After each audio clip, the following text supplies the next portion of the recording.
कहानी में आगे फिर एकदम से माहौल बदल गया। लाइट जलने और बंद होने लगी। दरवाजा और खिड़की अपने आप खुलने बंद होने लगे और वह मरी हुई लाश दोबारा बोलने लगी, नमस्कार डॉक्टर साहब। डॉक्टर घबराए। कहानी को पूरा जरूर सुने।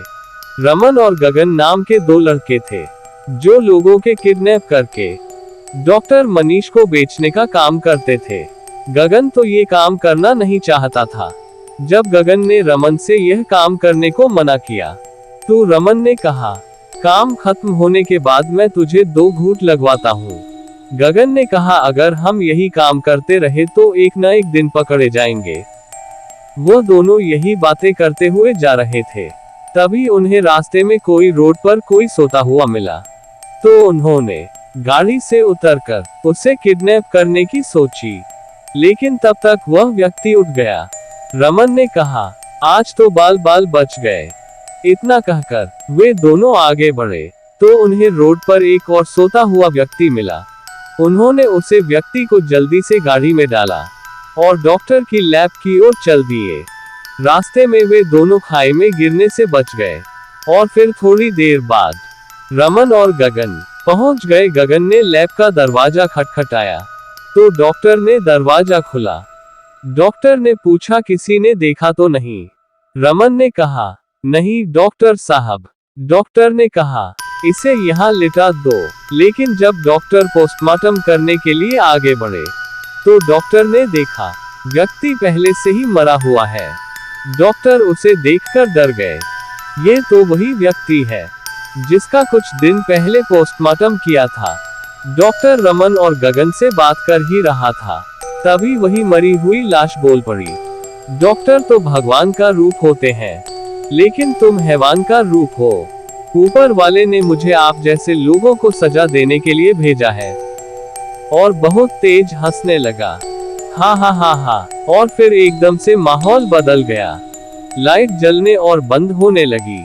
दरवाजा और खिड़की अपने आप खुलने बंद होने लगे और वह मरी हुई लाश दोबारा बोलने लगी, नमस्कार डॉक्टर साहब। डॉक्टर घबराए और बोला, भागो। तभी वहीं पर पड़े हुए पोस्टमार्टम करने का सामान अपने आप हवा में उड़ने लगा। ये देखकर तीनों अपनी गलती की माफी मांगने लगे। तभी पोस्टमार्टम का सारा सामान एकदम से हवा में उड़ा और डॉक्टर के पूरी बॉडी में जा घुसा।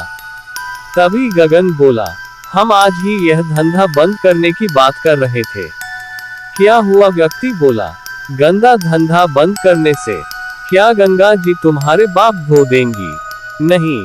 और वह पोस्टमार्टम का सामान डॉक्टर की बॉडी से निकलकर रमन और गगन के शरीर में जा घुसा और वह तीनों वहीं मर गए और वह व्यक्ति वहीं पर कहीं गायब हो गया।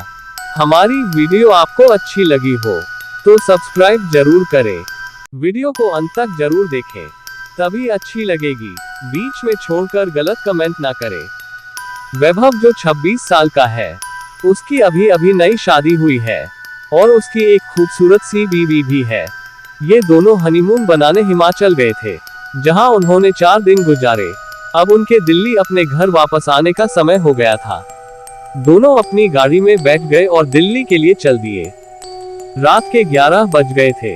अब वो हिमाचल की घाटी को पार करने ही वाले थे। रोड बिल्कुल सुनसान थी और गाड़ी बिल्कुल तेजी में जा रही थी। अचानक वैभव को अपनी गाड़ी के आगे एक औरत दिखी जिसने लाल रंग की साड़ी पहनी थी। वो दूर से ही हाथ हिलाकर गाड़ी को रोक रही थी। उसको देखकर वैभव की बीवी ने उसे गाड़ी रोकने से मना कर दिया, क्योंकि उसको डर था कि ये कोई लूटपाट करने की चाल हो सकती है। लेकिन वो औरत गाड़ी के सामने आ गई, जिससे वैभव को गाड़ी रोकनी पड़ी। वो औरत जोर जोर से दरवाजे को पीटने लगी। उसके चेहरे के हाव भाव से ऐसा लग रहा था जैसे वो किसी बड़ी मुसीबत में हो। वैभव की बीवी ने उसे गाड़ी का दरवाजा खोलने से मना कर दिया। उसने कहा कि ये कोई चाल हो सकती है, हमें बाहर नहीं जाना चाहिए। पर वैभव ने बोला कि अगर सच में ये किसी मुसीबत में होगी तो और उसे हमारी जरूरत हो, क्योंकि उसको देखकर वो अच्छे खासे घर की लग रही थी। ये बोलते ही वैभव ने गाड़ी का दरवाजा खोल दिया और बाहर आ गया। वो औरत घबराते हुए बोली, प्लीज मेरी मदद करो, वैभव ने बोला, क्या हुआ है? उस औरत ने जवाब दिया कि मेरी गाड़ी नीचे खाई में गिरकर एक पेड़ से टकरा गई है और उसमें मेरी छोटी सी बच्ची फंसी हुई है, प्लीज उसको बाहर निकालो। ये सुनते ही वैभव की बीवी भी बाहर आ गई और तीनों खाई की और भागे। उन्होंने देखा कि वो गाड़ी थोड़ी नीचे एक पेड़ से टकराई हुई है। वैभव झट से नीचे की ओर गया। उसने देखा कि पीछे वाली सीट पर एक बच्ची बैठी है जो रो रही है। वैभव ने दरवाजा खोलना चाहा पर वो नहीं खुला, दरवाजा अटका हुआ था। उसने बहुत कोशिश की तब जाकर वो दरवाजा खुला। वैभव ने उस लड़की को बाहर निकालकर अपनी गोदी में रख लिया, पर लड़की अभी भी रोए जा रही थी और मम्मी मम्मी कर रही थी। तभी वैभव की नजर आगे वाली ड्राइविंग सीट पर गई, जहां उसे कोई बैठा हुआ लगा, लेकिन आगे वाली गाड़ी का शीशा धुंधला था तो साफ नजर नहीं आ रहा था। उसने अपने कपड़े से उसे साफ किया और जो वैभव ने देखा उसे देखकर उसकी पैरों तले जमीन ही खिसक गई। उसको विश्वास ही नहीं हो रहा था। उसने देखा कि आगे वाली सीट पर और कोई नहीं, उस बच्ची की मां थी जो मदद के लिए वैभव को बुला रही थी। उसने देखा कि वो औरत के माथे से खून निकल रहा है और उसकी मौत हो चुकी है। वैभव की पत्नी ने वैभव की हालत देखकर झट से उसके पास आए और वो भी ये मंजर देखकर हैरान हो गई। ये देखते ही वैभव और उसकी पत्नी ने पीछे की ओर देखा, जहां वो औरत खड़ी थी, पर वहां अब कोई नहीं था।